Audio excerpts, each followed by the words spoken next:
sergipano de espírito simples, Luciano Barreto construiu uma das mais bem-sucedidas trajetórias na construção civil do Estado.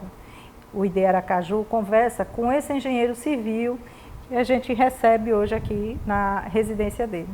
Com satisfação de você me dar essa oportunidade de debater um pouco sobre minha história, minha carreira e também sobre meus projetos para o futuro. Estou à sua disposição e cumprimento aos seus telespectadores.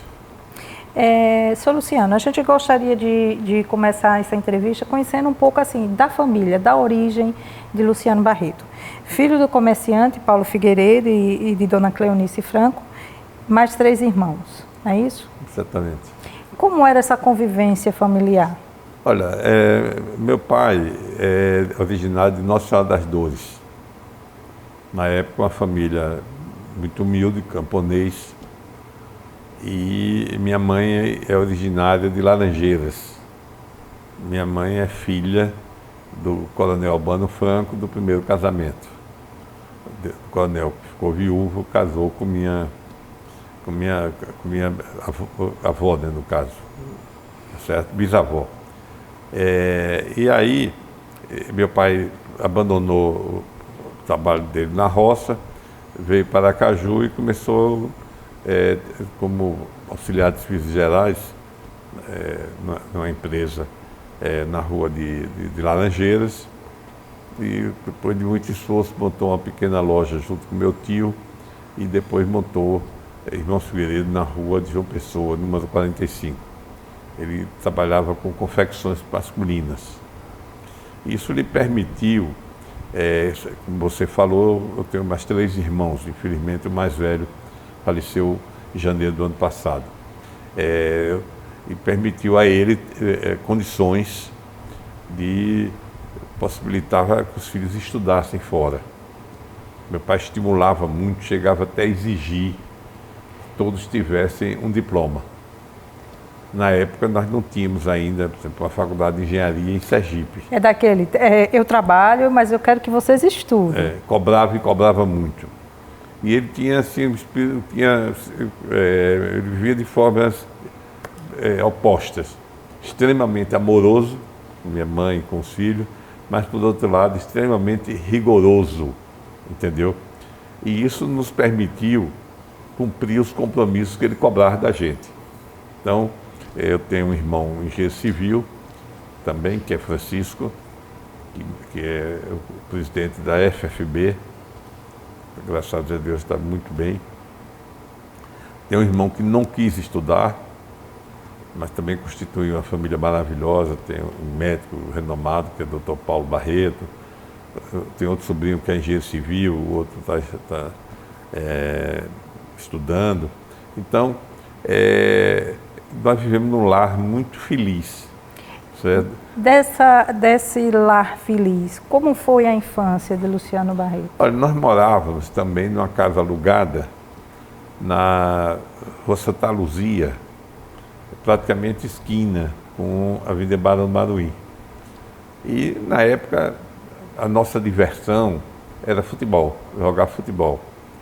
E tinha um grupo ali que vivia em torno ali, uma família Nascimento, que eram 10 ou 11 filhos, a maioria do sexo masculino, mais uma turma que morava nas proximidades, e nós formávamos um grupo para jogar futebol, certo? E felizmente isso me deu assim muita, vamos dizer assim, muita força física. O futebol exige muito. Em seguida meus pais começaram alugando uma casa para veraneio no bairro Industrial. Ele gostou muito do local, nós gostamos muito. Tinha uma vizinhança muito boa, entendeu? E nós tínhamos jovens também da minha geração que moravam lá ou veraneavam lá. E na época de verão era uma festa permanente, nos moldes de uma festa de 70 anos atrás, 65 anos atrás. Na época que a prainha ali do bairro Industrial também, a gente conseguia tomar banho, tomar né? banhos. No meio dos barcos, né? Tinha os barcos pesqueiros, eu me lembro que a gente conseguia tomar banho. Esperava chegada dos barcos com peixe, aí formava aquela roda de 10, 20 pessoas para comprar peixe. E toda tarde passava um senhor, que eu me lembro bastante dele, empurrando um carrinho, o senhor na época já idoso, deve ter já falecido, oferecendo pão doce. E tinha uma pessoa também, um senhor também, já na época já com certa idade, que vendia pipoca. E o que tinha de diferente dos outros é que ele tinha uma roleta em cima do carrinho dele. E vendia cavaco chinês. Também muito bom os cavacos chinês dele. E você rodava a roleta, você tinha direito os cavacos chineses que dava na roleta, de 0 a 10. Uhum. E era muito divertido isso, entendeu? Então, nós estudávamos de manhã no Colégio Salvador, né? Que na época era hoje onde é a Previdência da Lese, né? Isso. E nós víamos de bonde. Na época tinha uma linha de bonde. Passava era pela João Pessoa, não era? Passava pela João Pessoa, mas parava ali, tinha um ponto em frente ao Colégio Salvador. Ia até o bairro Industrial, entendeu como é? E assim foi uma infância de muito futebol. Aprendi a gostar do Confiança. Ia perguntar agora, torcedor, aqui, Confiança, e Nacional? Em São Paulo eu simpatizo pelo São Paulo. No Rio, meu pai era Vasco, todo mundo da minha casa é Vasco, entendeu como é? E já fui muito apaixonado. Inclusive cheguei a ser presidente do Conselho de Confiança. Eu me lembro que na época, Confiança tinha 11 anos que não ganhava um título. E com a administração de uma equipe que nós montamos, com o Antônio Manuel, João Carlos Paz Mendonça, o Shoa, formamos um time que apoiou o clube e fomos campeões no primeiro ano e vice no segundo. E eu me desiludi muito com o futebol, porque naquela época já estava se vivendo uma transição entre o amadorismo e o profissionalismo, não é isso? E o futebol deixou de ter aquele interesse, na minha visão, que tinha no passado, que as pessoas jogavam por amor ao esporte. Hoje qualquer coisa chama o VAR, né? Entendeu? Chama o VAR. E além do mais, havia mais respeito, né? No meu modo de entender, entre as torcidas, entre os clubes. De alguma forma tinha jogadores que amavam a camisa que vestiam. O São Paulo está dominando aí, viu? Na liderança do campeonato, viu? Mas eu já não torço tanto futebol, entendeu? Assisto, procuro saber de algum resultado, principalmente do Confiança, mas me afastei um pouco, porque acho que minha fase como dirigente passou. Já deu a contribuição, Já dei né? minha contribuição. Seu Luciano, o senhor disse que estudou no Salvador. E estudou em mais algum outro colégio aqui em Aracaju? Inicialmente, eu estudei no Salvador, e tinha como principal, além de ter uma parte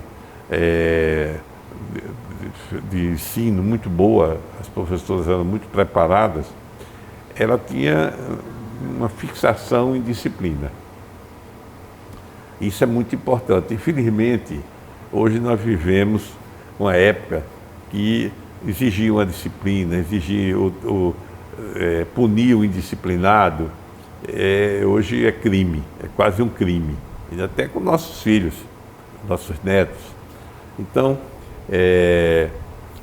de lá eu fui para o Colégio Jacques Figueiredo, que ficava lá na Praça Olímpio Campos. Pertinho, ali na lateral da catedral. Na lateral da catedral. Onde tinha um cachorro quente. É uma das coisas que eu tenho saudade do passado. Também, viu? É o cachorro quente do seu João. Isso. Não é isso? Teve uma época, não sei se ainda tem, que fazia parecido, também com muito bom sabor, no Museu da Gente Sergipana, tem um café lá. Café lá no fundo e tal. Então, passava ali e geralmente eu ia para casa com 2 pipocas e o cachorro quente, entendeu? Mas era uma delícia, né? Era realmente tanto a pipoca como o cachorro quente. Eu me lembro quando eu ia para a missa, depois que a gente saía da missa, no dia de domingo... Isso é meu celular. Era direto para ir Tá lá. Eu saía da empresa, passava lá. Então eu comecei minha vida, eu estudei no Jackson e eu era muito conversador. Passou pelo Ateneu também? Passei.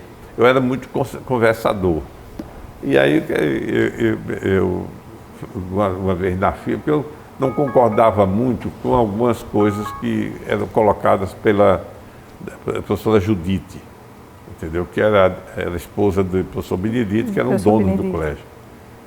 Porque a gente ficava na fila e ela usava, a gente chegava, se perfilhavam diante dela, né? E ela fazia colocações que eu não concordava. Eu não prestava atenção, ficava conversando e tal. E eu fui punido no dia do meu aniversário. Não ia ter festa, mas eu gostaria de estar em casa com meus pais. Ela me deixou numa sala, eu só saí 10 horas da noite.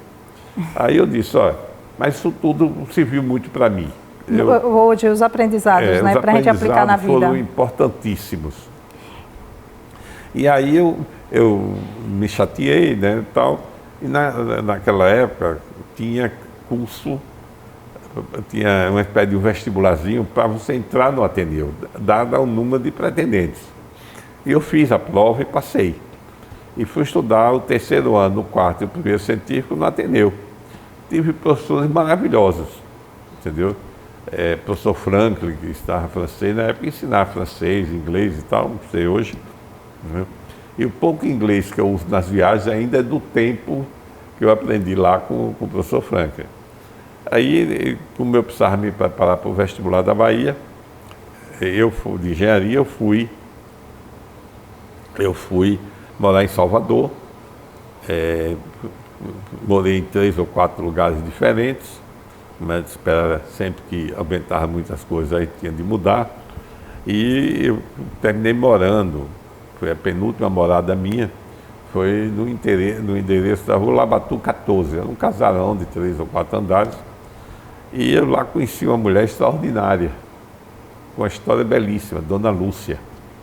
Dona Lúcia era casada com um homem que era riquíssimo. Teve um acidente, que ele era, na época não se chamava esse maldito nome de empreiteiro, né? Porque empreiteiro hoje tem esses nomes muito ruins. Ele se chamava tarefeiro, que você recebia por tarefa, entendeu? Não tinha os equipamentos de hoje. E aí, resultado, ele teve um acidente, veio se tratar em Salvador, ela perdeu tudo, montou esse pensionato. O que é que tem de peculiar, de importante nesse pensionato? Dona Lúcia era mãe e adamastor de Glauber Rocha, certo? Sei. E eu convivi com Glauber Rocha e, vamos dizer assim, uma dúzia de intelectuais que eram talvez os mais importantes da Bahia. Eu me lembro de Calazans Neto e Paulo Gil Moraes, entendeu? Pessoas da época, Moreira, acho que era Moreira, muito importantes na cultura, todos de esquerda, certo? Glauber Rocha, a irmã dele, chamada Nessi Rocha, morreu tragicamente num acidente no elevador lá no Rio de Janeiro. E terminei estudando, passando no vestibular de engenharia em Campina Grande, porque eu na época conheci meu cunhado, Luiz, irmão de Maria Célia, e eu andava para onde ele ia, eu ia, e para onde ela ia. Seu Luciano, o pai comerciante do ramo de roupas, é isso? Por que a escolha pela faculdade de engenharia? Eu acho o seguinte, eu sempre tive alguma aptidão para matemática, certo? E na época, diferentemente de hoje, a engenharia era muito promissora, certo? Porque eu acho que na hora de você escolher uma profissão, ele tem primeiro ter vocação e gostar daquilo. Em segundo lugar, você tem que fazer alguma coisa que lhe traga futuro. Entendeu como é? E também o número de cursos era talvez um terço, um quadro que hoje existe. Então, eu optei, eu tinha duas opções, felizmente 3, aliás. Eu sonhei muito em ir para o Exército, porque naquele tempo chamava muita atenção, né? Naquela eu com 15, 16 anos, 60 anos atrás, o que mais seduziam as moças aqui de Aracaju era chegar os cadetes, tudo com a farda bonita do exército e tal. E através disso tinha um futuro garantido, né? Porque o exército, na época, realmente... Né? A pessoa fazia carreira, ainda hoje, né? né? As Forças Armadas hoje é um grande atrativo, né? Isso, e é uma formação espetacular. Mas eu não consegui passar, entendeu? Era uma disputa grande. Eu tinha uma segunda avião, de uma segunda que era aviação, né? Mas minha mãe combatia isso de manhã, tarde e de noite, porque ela tinha muito medo de avião, também os aviões na época não eram tão seguros quanto o de hoje. E a terceira, a outra opção, não diria pela terceira, seria a terceira, mas engenharia. E eu, como eu estava dizendo, onde eu andava, Luiz ia junto. E onde Luiz andava, eu ia. Depois nos tornamos cunhados. Célia é irmã de Luiz Teixeira.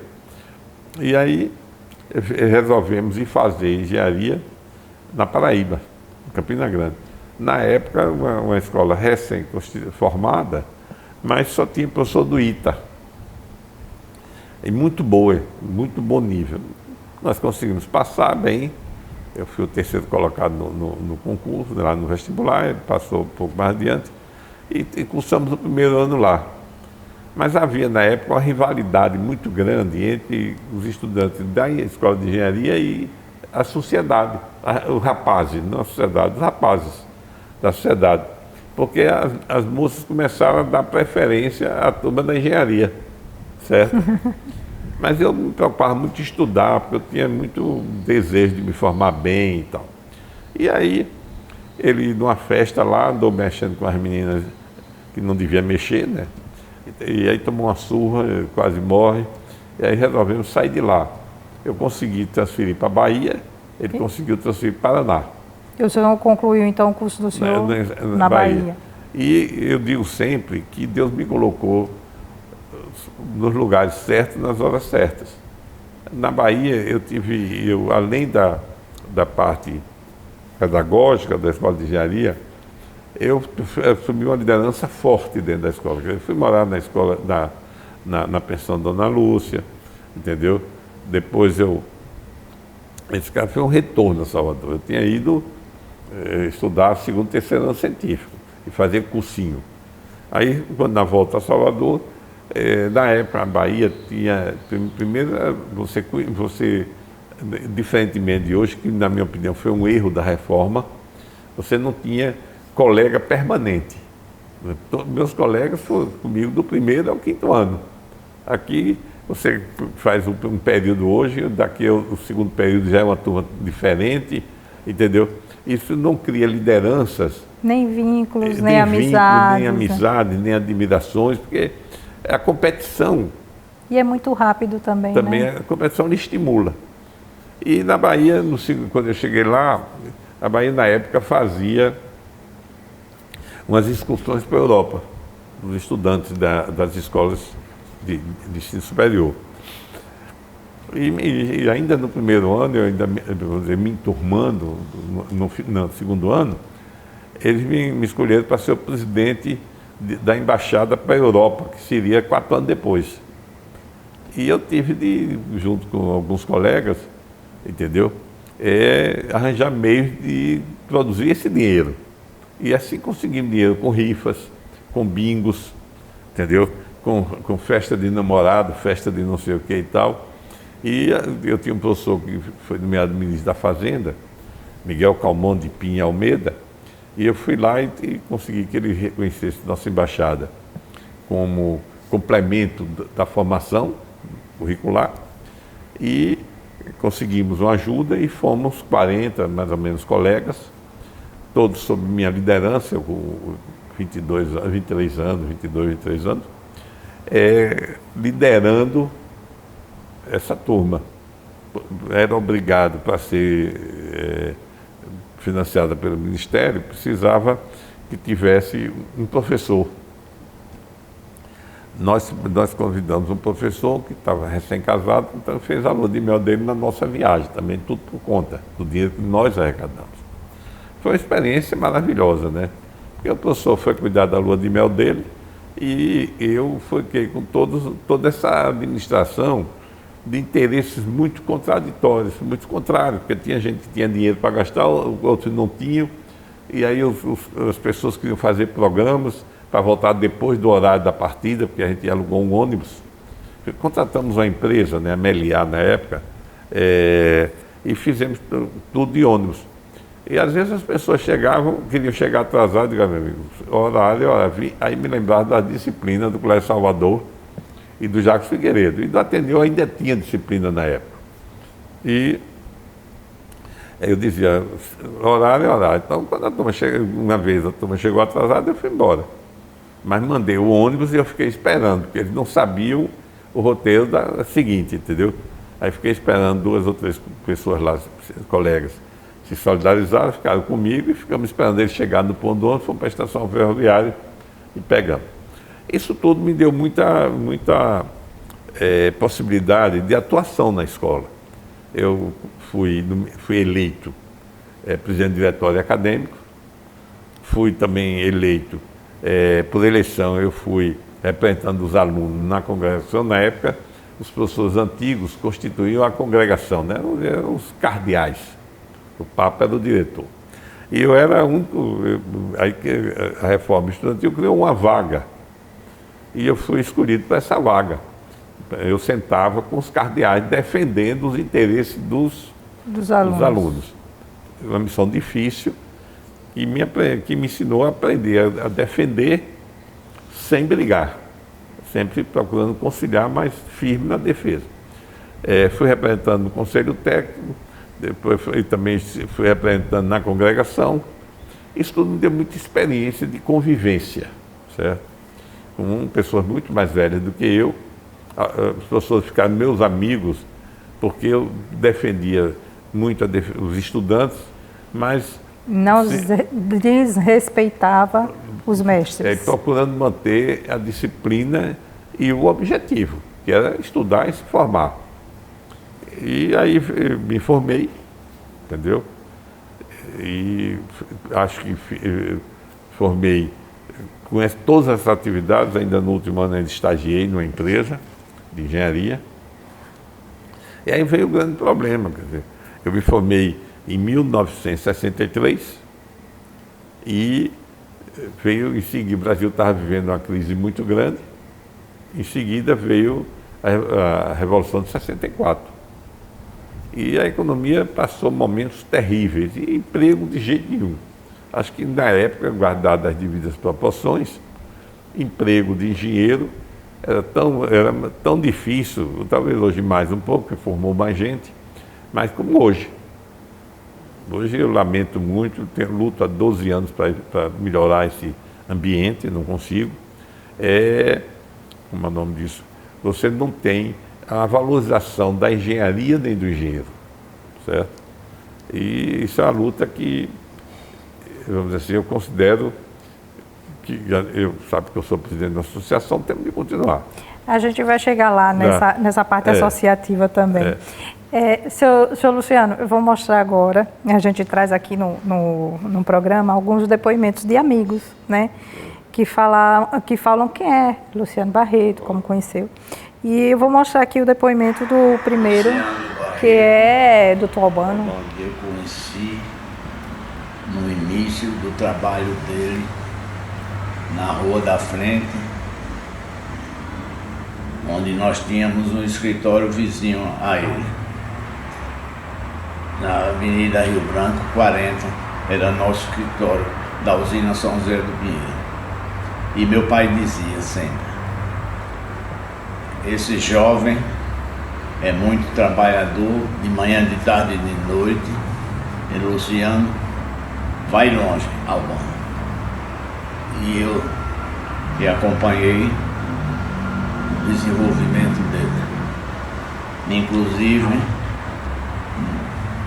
no início da construção civil, foi ele quem demarrou em Sergipe as construções públicas. Foi ele, por sua competência, coragem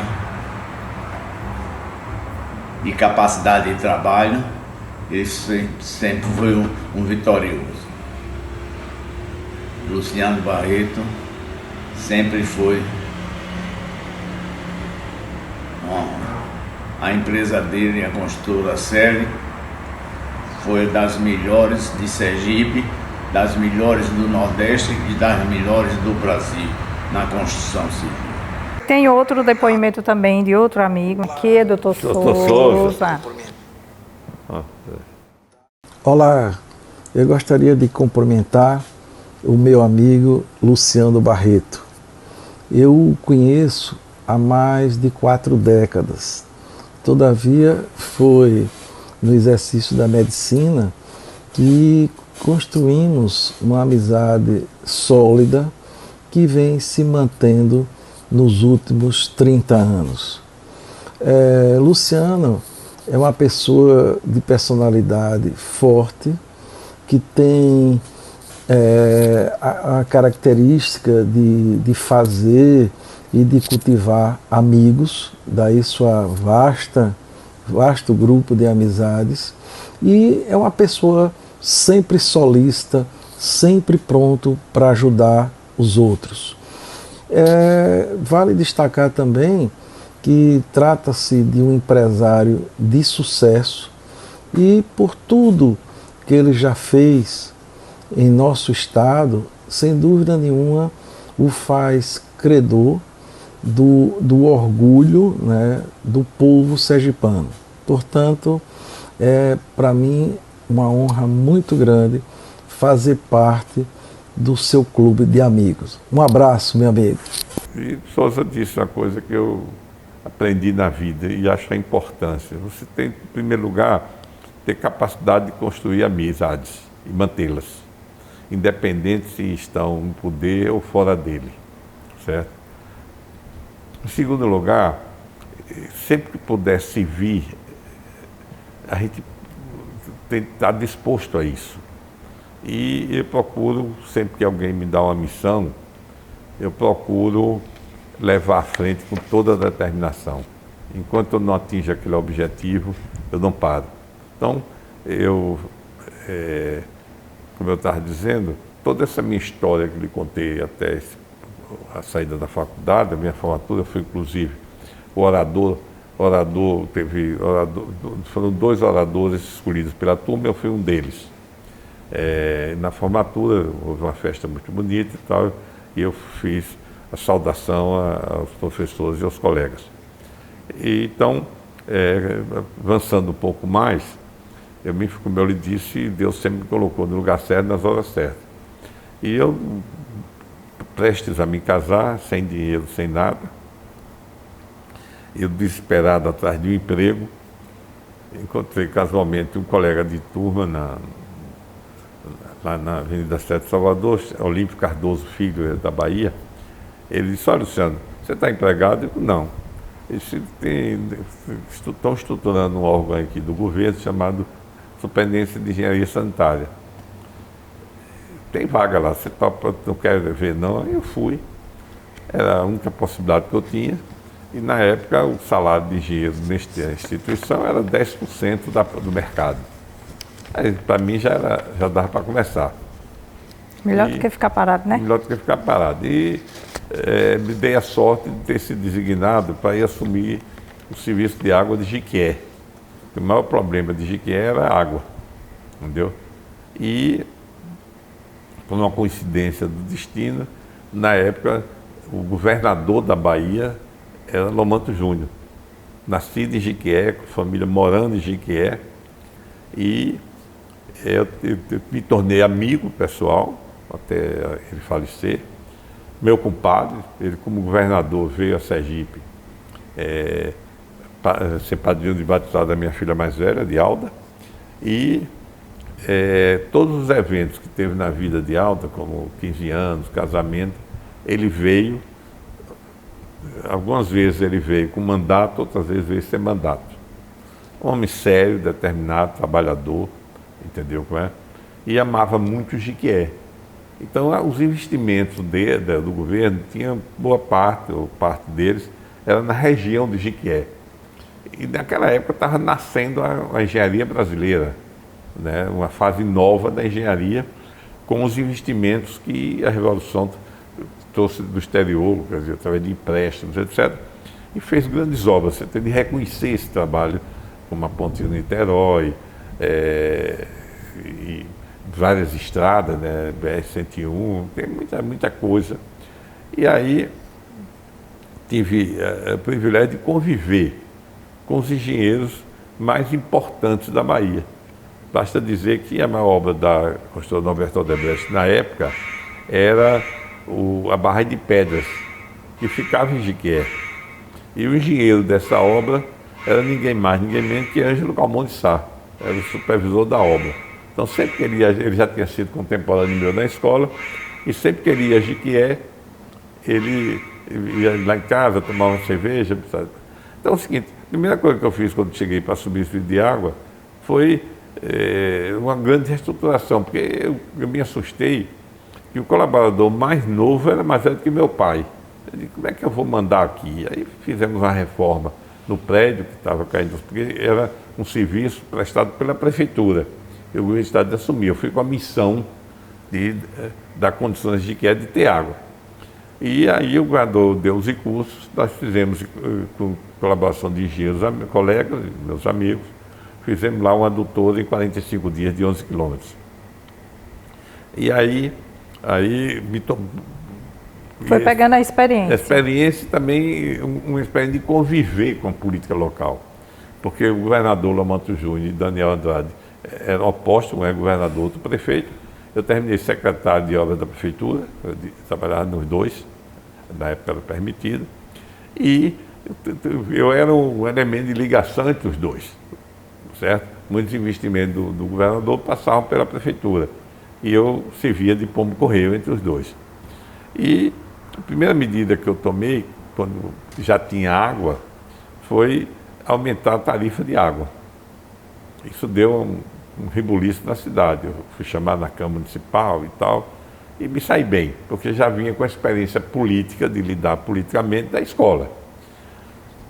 E em seguida eu fiz uma campanha de cobrança, porque muita gente não pagava. E eu disse, vou começar pela casa do governador. E realmente mandei cortar a água da casa dele. Entendeu? Eu disse, eu não posso cortar do pobre. Tem que dar o exemplo. Tem que dar o exemplo. E ele, foi aí que ele me chamou para conversar, não reclamou, me parabenizou. E nos tornamos grandes amigos, ainda hoje sou amigo dos filhos dele e tal. Então, foi uma experiência maravilhosa.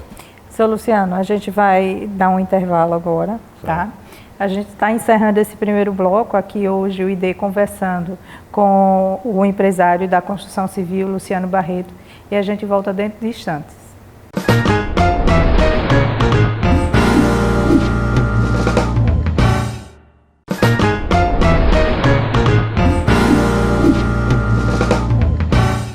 Estamos de volta com o nosso bate-papo hoje com o empresário da construção civil, Luciano Barreto.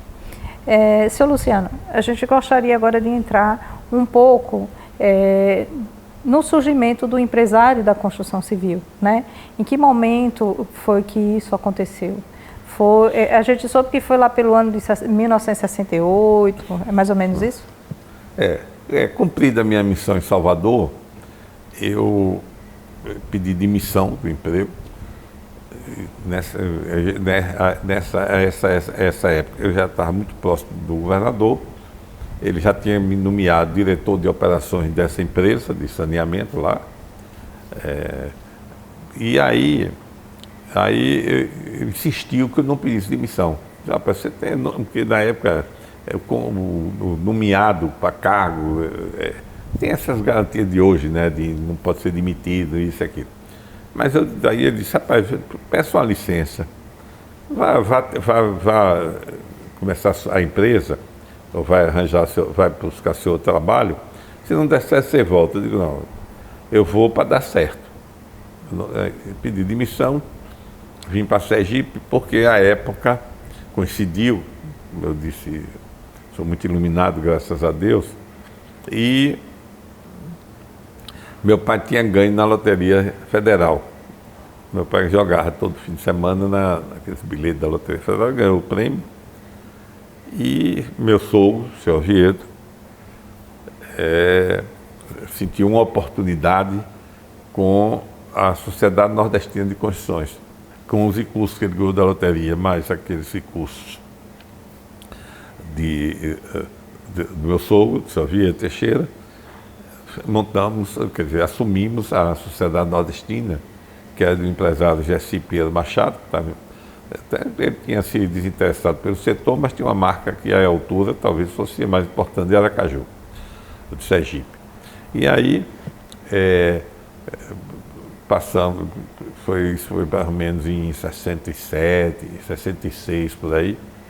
E aí eu vi que não era a sociedade que eu desejava.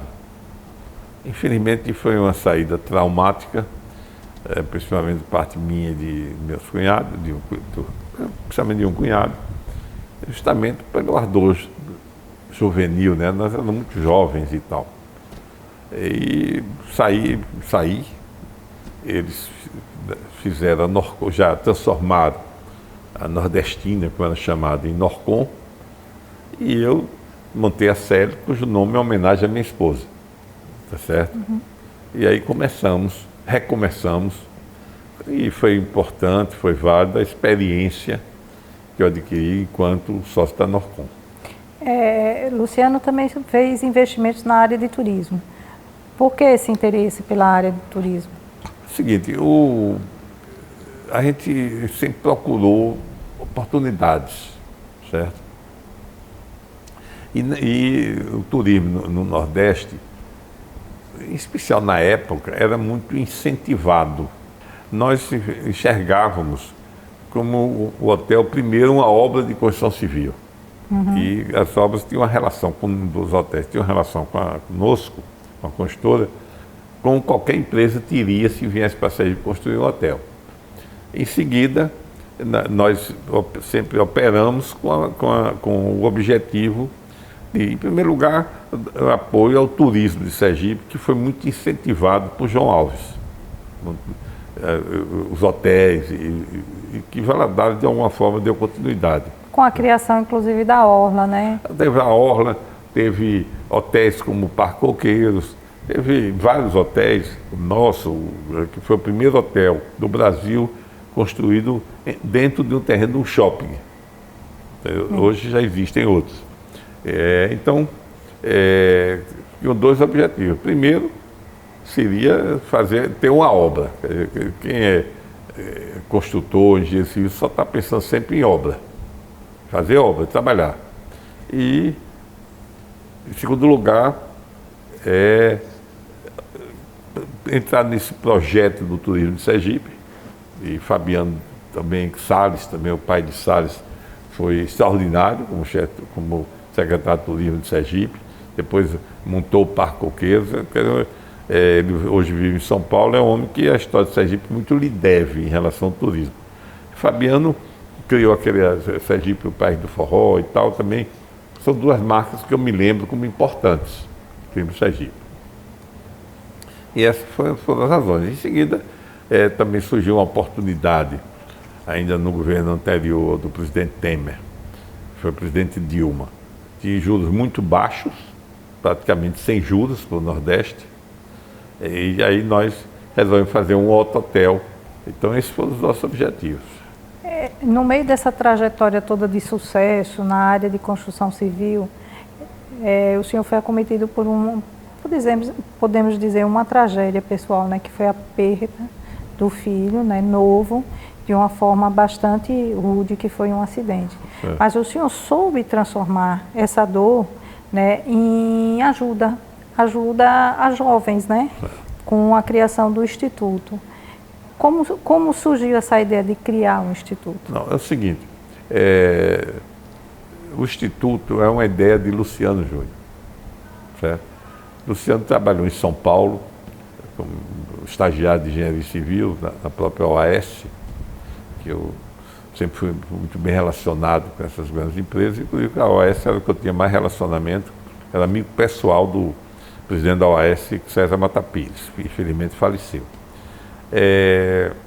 Então, quando o Júnior partiu, depois desse acidente terrível.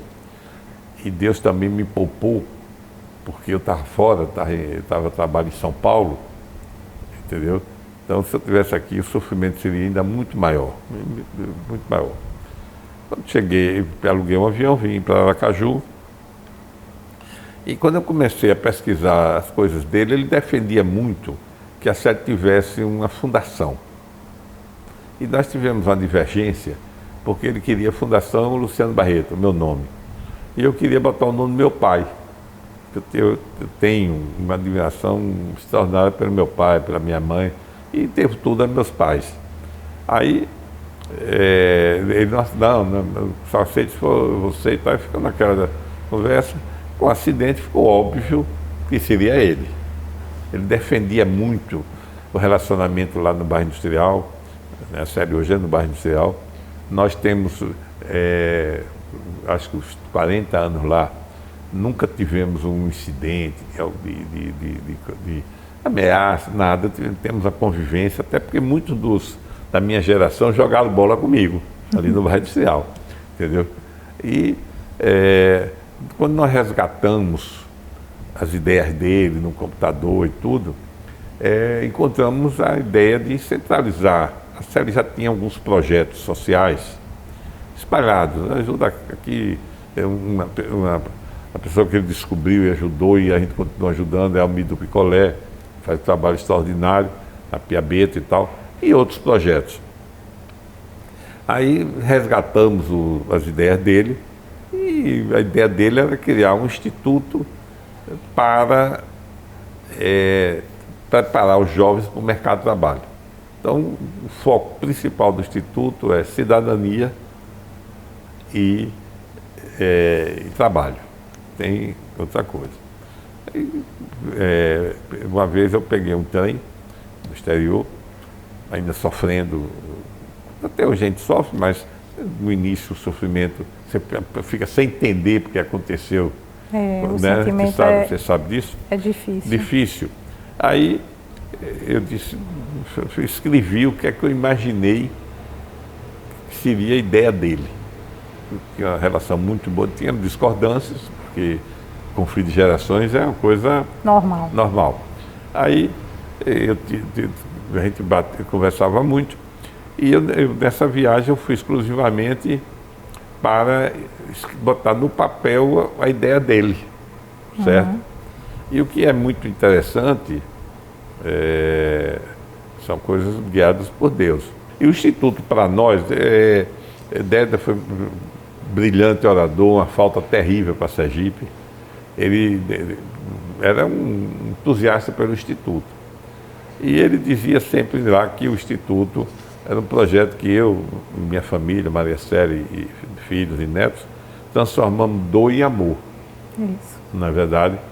E Júnior era um menino assim, muito voltado para essa área social, para a educação, para a tecnologia, entendeu? Quantos alunos já passaram desde que o Instituto foi criado até hoje? O Instituto já tem 16 anos, por aí. Deve ter passado, no mínimo, uns 10 mil. Porque nós fomos crescendo no número de alunos, e acho que mais de 10 mil, entendeu? Eu acredito que uns 15 mil, por aí.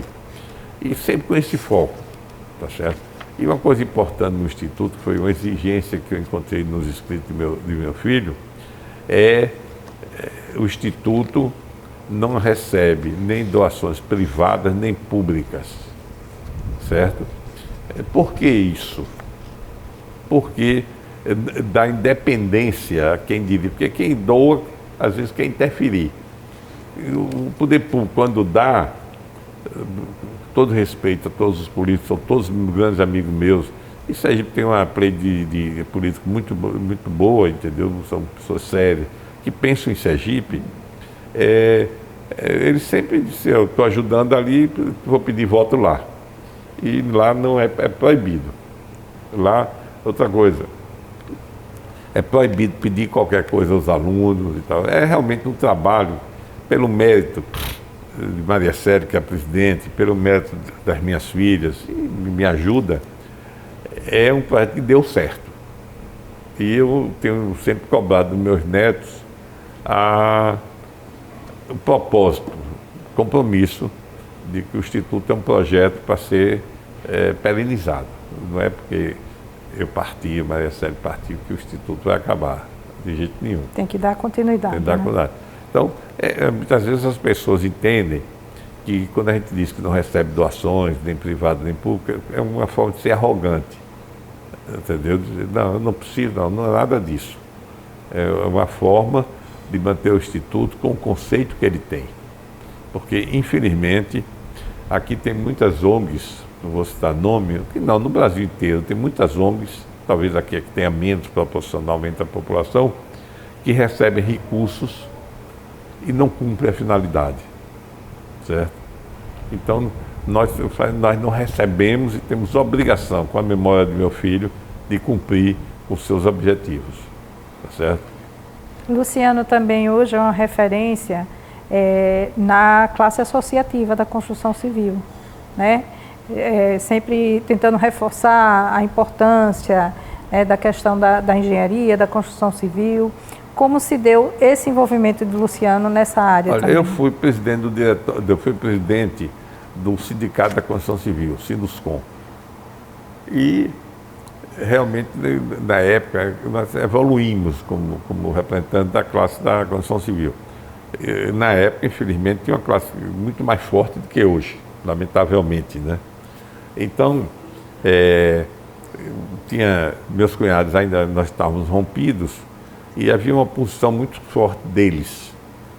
E fizeram uma denúncia de que eu estava usando o sindicato para favorecer a minha empresa.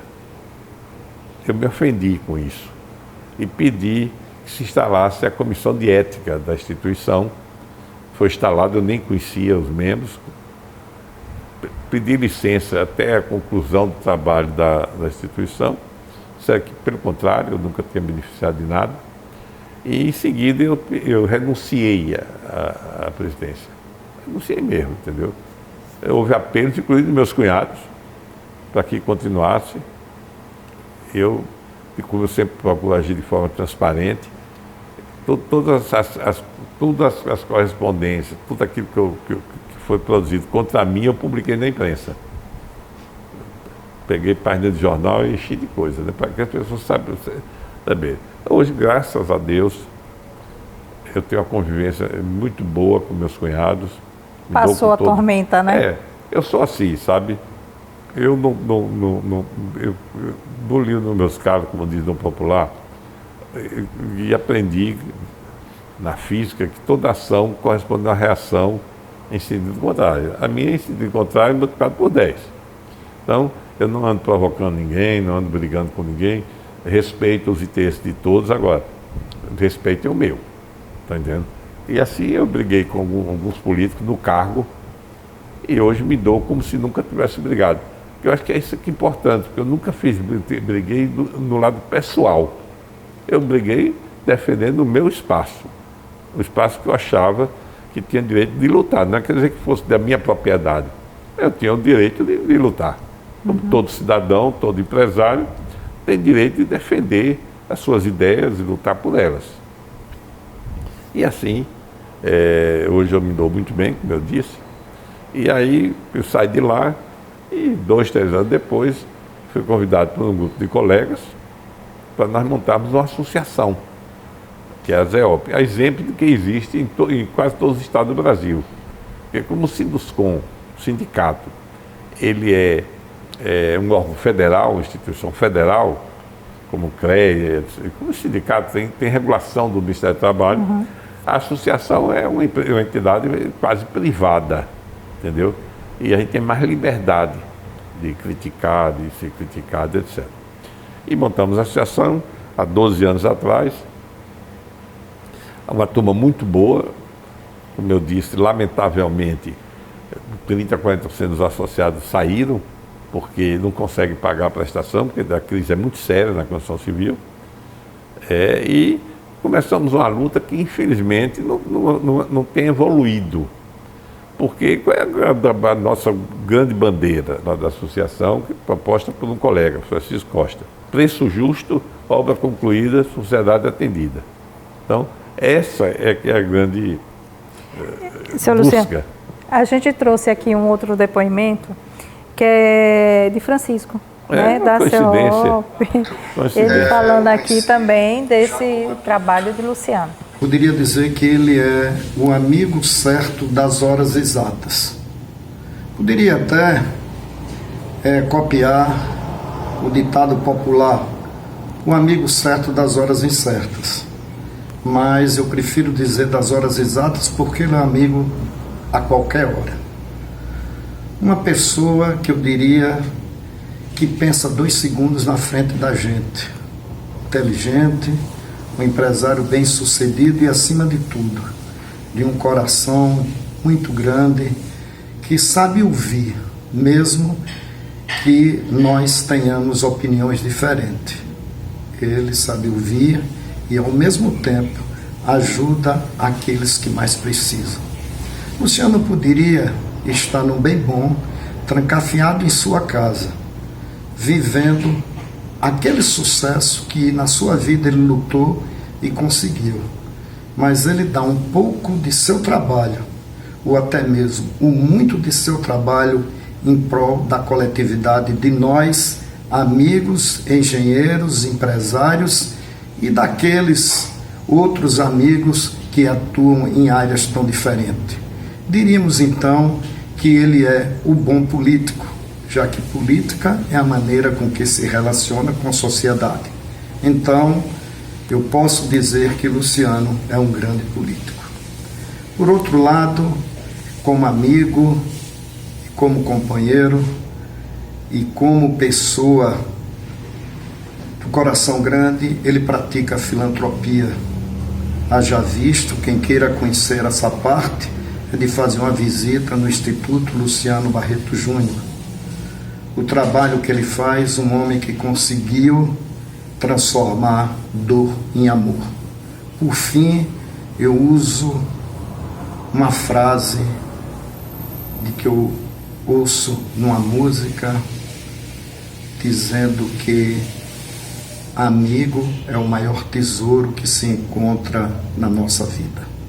Obrigado. Deus lhe abençoe, Luciano. Veja, a gente está finalizando esse nosso segundo bloco, né? E no próximo a gente vai entrar um pouco mais sobre família, né? O ID Aracaju hoje está conversando com o engenheiro civil Luciano Barreto e a gente retorna já.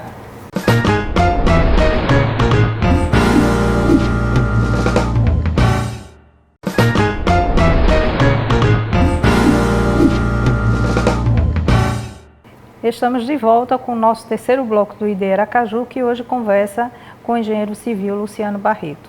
Seu Luciano, a gente já falou aqui um pouco de pai, de mãe, irmãos, vida acadêmica, início, né, no ramo empresarial da construção civil. E agora a gente quer entrar um pouco assim sobre família. Família constituída por Luciano, né? Casado com Maria Célia, 3 filhos, hoje 6 netos, já um bisneto, né? Como é essa relação familiar? Luciano hoje é melhor avô do que foi melhor pai?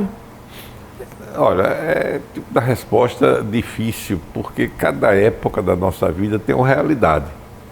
Eu vivi meus filhos crescendo, eu procurei ser muito presente, mas fui obrigado também a ser ausente, porque no início logo nós abrimos filiais em outros estados. A construção civil viveu uma época muito boa, que infelizmente não vive hoje. E eu tinha que trabalhar muito, viajar muito, entendeu? Eu me recordo que às vezes eu saía de casa à noite, botava os filhos, onde tinha um babá e tal, essas coisas, botava os filhos na época só tinha os mais velhos, das 2 filhas mais velhas, o Júnior era mais novo. E eu saí de carro, vendo os canteiros de obras, se o vigia estava acordado, se não estava e tal e tal.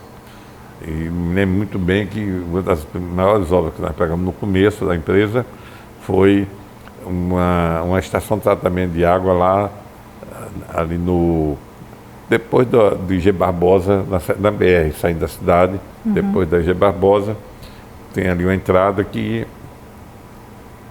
lá tem um centro de distribuição de água da DESO que se recebia água da São Francisco, que foi no governo Augusto Franco. foi feito.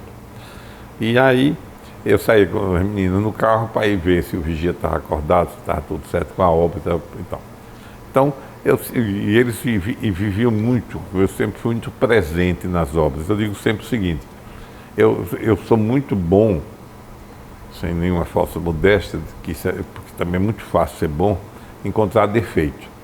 Então eu vou numa obra, memorizo os defeitos que vejo, depois digo para o engenheiro. E aí às vezes ele pergunta, Luciano, mas e o que você não achou nada bom? Achei, mas o de bom é sua obrigação. O defeito é minha obrigação de apontar para corrigir. Mas sempre eles viveram muito comigo nas obras e tal e tal. Mas eu teve um tempo que eu vivia muito em Brasília, praticamente de segunda a sexta. E segunda, terça, sexta. Isso me afastava da família. Mas foi importante a presença de Maria Célia, que fez com que elas conseguissem se formar, tudo direitinho e tal. Luciano Júnior formou engenharia em São Paulo, fez um curso muito bom. Eu, de vez em quando, aproveitava minhas viagens, nós tínhamos filhão em São Paulo também para ir encontrá-lo. Então eu devo dizer que, dentro do possível, eu tive uma convivência que é diferente de hoje. Eu viajo menos, entendeu? Eu tive uma convivência maravilhosa com meus netos, graças a Deus. O Seixas tem uma relação comigo assim. É vovôzão. Vovôzão, muito apaixonada, entendeu?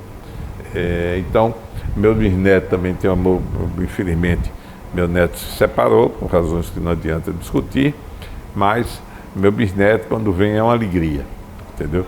Então, eu tenho 56 anos de casados, não deixa de ser um recorde hoje, né? Hoje, os jovens hoje já casam com data marcada para separar, né? Entendeu? Então, tenho 56 anos de casado, cada filha me deu 3 netos maravilhosos, entendeu? E tem esse bisneto que é filho de Luciano Barreto, que chama-se Luciano. Luciano também tem uma convivência assim com sobrinhos, um amor, um respeito? Tem. Eu gosto muito de reunir pessoas. Eu sei que isso, em termos de familiar, dá trabalho. Mas dia de sábado, eu reúno amigos aqui, quando eu estou na cidade, a gente vai para um restaurante, os sobrinhos estão sempre... Tem uns que não são tão sociais, mas todos, a gente tem uma relação muito boa, de admiração recíproca, de respeito recíproco. Então, eu posso dizer que em todos os termos da minha vida, eu tenho sido um cara muito abençoado por Deus. E procuro retribuir isso através do trabalho social, que não é só o Instituto, tá certo? Nós tivemos, eu pessoalmente, como pessoa física, tivemos muito presentes na ajuda às pessoas nessa pandemia. E eu sempre dava através de pessoas. Eu conheci uma moça maravilhosa que mora hoje, ela foi criada pelos avós, o avô morreu ano passado, e ela tem um projeto que se chama de Olho no Futuro. Então nós ajudamos, com cestas, nada com dinheiro, só tudo principalmente cestas. Então eu impunha 2 condições. Primeiro, não dizer quem deu, e a segunda, não admitir distribuição política, certo? Porque o objetivo não era esse, são coisas distintas. Sou muito amigo dos políticos de Sergipe, convivo muito bem com todos, agora, são coisas distintas, eu não gosto de misturar. Então, eu posso dizer a você que sou um cara familiarmente muito feliz, certo? Eu tive uma família, meus pais também me ensinaram a importância de ter disciplina, de ser organizado, além de que eu sou de Virgem, né? O signo de Virgem já é por si só, que segundo dizem... Eu sou de Virgem. Virgem, né? Organizado, disciplinado. Eu não saio da empresa sem deixar minha mesa arrumada. Eu tenho isso também. Isso, né? Eu tenho alergia, que eu dizer assim, quando tem papel espalhado na mesa, às vezes chega um aqui, chega outro ali, eu só começo a trabalhar quando eu arrumo tudo, boto em sequência. Então, mas ao lado disso eu tive uma disciplina, tá certo? A moda da época, apanhando e tal. Tanto é que eu, quando nós temos uma diretora no Instituto maravilhosa, né? Competente, trabalhadora, ama o que faz, tem relacionamento assim muito próximo com os alunos, com as alunas e tal. Espetacular, a professora Valéria. Aí eu disse a ela, olha, aqui disciplina a moda atual, né? Porque na minha moda eu tomei tapa, meu pai batia na gente e tal, entendeu como é? Eu peguei essa época. Eu não posso ainda. querer que vocês façam a disciplina igual ao meu tempo, mas tem que ter disciplina. Droga zero, tanto é que nós temos uma psicóloga lá do Instituto, temos uma assistente social, a gente procura acompanhar a vida do estudante. Realmente há algumas dificuldades grandes. Outra coisa, no Instituto, por imposição de Luciano Júnior, nós não temos ninguém que entre por indicação. Por exemplo, se a moça que trabalha aqui, nossa colaboradora aqui, chegar e disser, entendeu como é? Ah, meu filho queria botar no Instituto, manda ele fazer o teste e fazer a avaliação. Eu não interfiro em nada no Instituto, nem magistério, nada. E não sei se você entendeu minha camisa, entendeu? Eu não falo inglês, entendo alguma coisa. Isso é o meu recado para os netos. E, de alguma forma, quando o neto crescer, eu espero estar vivo para dar. Eu escrevi 10 conselhos a jovens empresários. Seriam os meus netos. E todos estão procurando caminho próprio, que eu acho ótimo. Entendeu? Wagner Júnior montou o máximo, o pessoal tem gostado muito. Meu neto já montou uma empresa para moradia popular e tal. Isso me deixa muito feliz, entendeu? Acho que cada um deve ter seu caminho, até porque eu não pretendo, aos 80 anos, deixar de ter a mesma atividade, com as restrições da idade e tal, mas eu procuro continuar no mesmo ritmo de trabalho ou próximo disso. Então, o primeiro conselho que eu dou, aqui está em inglês para ficar mais sonoro, entre os 10, o caixa é o rei. Entendeu? Quer dizer, você só enfrenta a crise se você tiver reserva. Isso vale para a pessoa física, para a jurídica, para todo mundo. Então, nós já passamos por 5 ou 6 crises, todas elas saímos tranquilos, passamos e saímos tranquilos. Porque na época que enchia o São Francisco, mais que recentemente, as casas chegam a ter água de 1 metro, 1 metro e pouco, não sei se você chegou a ver isso. E o Ribeirinho, o pessoal de Propriedade, dizia, olha, a próxima enchente será maior. Isso eu faço uma comparação com crise. Quer dizer, nós saímos essa crise é seríssima, porque junta economia com saúde pública. A próxima ninguém sabe se será melhor ou pior, mas a tendência em termos empresariais é cada crise. A gente tem que ficar preparado. Então. Se você estiver preparado, você já enfrenta em outras condições. Não é isso, graças a Deus, nós nos pegaram aí muito preparados, tudo nosso em dia. A segunda frase, que eu uso muito com meus netos, que talvez fechando tudo aí, é humildade, austeridade e trabalho. Isso eu disse numa conversa que eu tive com um aluno da UNIT há uns 5, 6 anos atrás. E quem me sucedeu nesse debate foi ministro Toffoli. Então, são 10, eu não podia botar 10 na camisa, aliás, foi um pré-reino meu personal. Então, eu resumi nessas 3, que eu acho que são as 3 primeiras, que são as mais importantes. Esse é o conselho. A gente está quase finalizando o nosso bate-papo. A gente vai trazer agora mais um depoimento, que agora é de um familiar, do seu sobrinho Gustavo. O ano 2020 foi um ano especial para todos nós da família Barreto. Comemoramos os 80 anos do nosso líder, nosso querido tio Luciano. Um homem inexplicável, dentre todo um coração gigante, sempre acolhedor, sempre disposto a nos ajudar. E um verdadeiro líder familiar, líder empresarial, uma pessoa marcante, a quem só temos que agradecer a Deus por existir e por participar de nossas vidas. E que ele possa, com muita saúde, desfrutar de muitos anos de vida e nos proporcionar momentos maravilhosos de relacionamento familiar e afetivo. Bonito, né? Seu Luciano, a gente está chegando aqui ao final do nosso bate-papo.